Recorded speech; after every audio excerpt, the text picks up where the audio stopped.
नमस्कार दोस्तों, मैं हूं आर विशाल और हम बात कर रहे हैं इलाहाबादी बकैती अड्डा पर। वैसे तो इस चैनल का नाम इलाहाबादी बकैती अड्डा, बकैती का मतलब होता है बातचीत।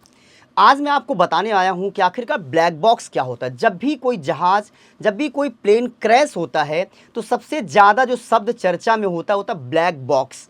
तो ये क्या होता है ब्लैक बॉक्स आखिरकार?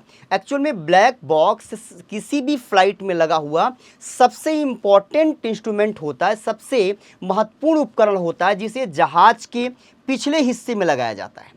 इसके अंदर जहाज को लेकर के सारी चीज़ें रिकॉर्ड होती है, जैसे जहाज की गति, जहाज की ऊंचाई, इंजन की आवाज़, पायलट और को पायलट ने आखिर क्या बात करी है, ये सारी चीज़ें रिकॉर्ड हो जाती हैं। ये एक ऐसी धातु से बनाया जाता है, इतना मजबूत होता है, चाहे कितना भी बड़ा प्लेन क्रैश क्यों ना हो जाए, लेकिन ब्लैक बॉक्स हमेशा सुरक्षित होता है। इम्पॉर्टेंट बात यह है कि ब्लैक बॉक्स का कलर ब्लैक नहीं होता, ऑरेंज होता है, बैगनी होता है, जिसकी वजह से दुर्घटना के बाद इसे आसानी से खोजा जा सकता है। और जब ब्लैक बॉक्स मिल जाता है तो उस ब्लैक बॉक्स की मदद से उस प्लेन क्रैश के दौरान पायलट और को पायलट ने क्या बात करी थी, आखिर किस रीजन से प्लेन क्रैश हुआ था, ये सारी जानकारी प्राप्त हो जाती है। अब मैं आपको ब्लैक बॉक्स के कुछ इंपॉर्टेंट पार्ट के बारे में बताना चाहता हूँ। तो सबसे पहले जब भी आप ब्लैक बॉक्स की बात सुने तो ब्लैक बॉक्स एक छोटा सा उपकरण होता है। इसके दो पार्ट होते हैं। जैसे पहला पार्ट होता है इसका पार्ट होता है फ्लाइट डेटा रिकॉर्डर। इसमें विमान के टेक्निकल आंकड़ों को रिकॉर्ड किया जाता है। दूसरा आपका कॉकपिट वॉइस रिकॉर्डर होता है, जो पायलट और को पायलट की बात को रिकॉर्ड करता है। इंपॉर्टेंट बात यह है दोस्तों कि ब्लैक बॉक्स में एक अंडर वाटर बीकन भी होता है, जो पानी में गिरने के बाद भी 30 दिन तक लगातार सिग्नल भेजता रहता है। 30 दिन तक, ये पानी में गिर गया तो अब भी 30 दिन तक ये सिग्नल भेजता रहेगा।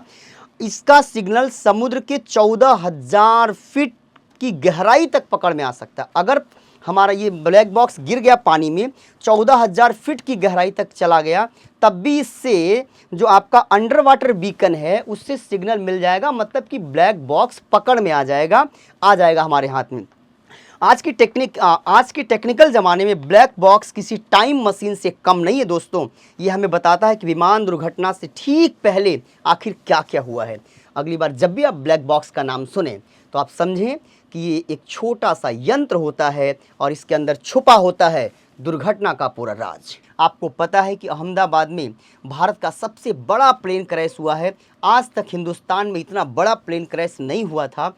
बहुत बड़ी त्रासदी से इस समय हम गुजर रहे हैं, बल्कि दुनिया की निगाह इस समय इस प्लेन क्रैश पर है, क्योंकि उस प्लेन में न केवल भारतीय बल्कि ब्रिटिश नागरिक भी थे। मतलब कई देशों के नागरिक उस प्लेन में थे और सारी जानकारी ली जा रही है।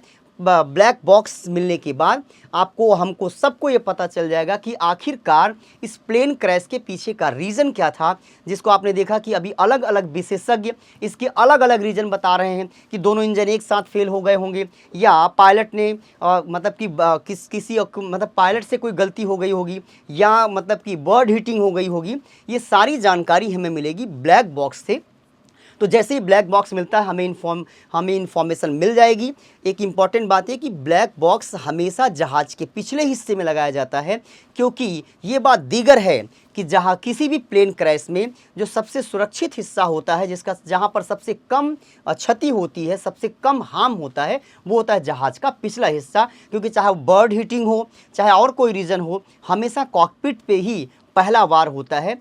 तो उम्मीद करता हूं कि ब्लैक बॉक्स को लेकर के मेरे द्वारा दी गई जानकारी आपको अच्छी लगेगी, रोचक लगेगी, इन्फॉर्मेटिव होगी। और ये खास बात कि आगे आने वाले एग्जाम में ज़रूर ब्लैक बॉक्स से क्वेश्चन भी आएगा। तो मेरा ये चैनल, जिसका नाम इलाहाबादी बकैती अड्डा है, बकैती का मतलब बातचीत, तो मैं आपको हमेशा इस पे इम्पॉर्टेंट इन्फॉर्मेशन दूंगा और वो इन्फॉर्मेशन पहुंचाने का प्रयास करूंगा जो 100% ऑथेंटिक होगी। दोस्तों, अगर वीडियो पसंद आए तो ज़रूर इसको लाइक करें, शेयर करें, चैनल को सब्सक्राइब करें और इलाहाबादी बकैती को पूरे हिंदुस्तान नहीं बल्कि पूरी दुनिया में फैलाने का प्रयास करें। नमस्कार।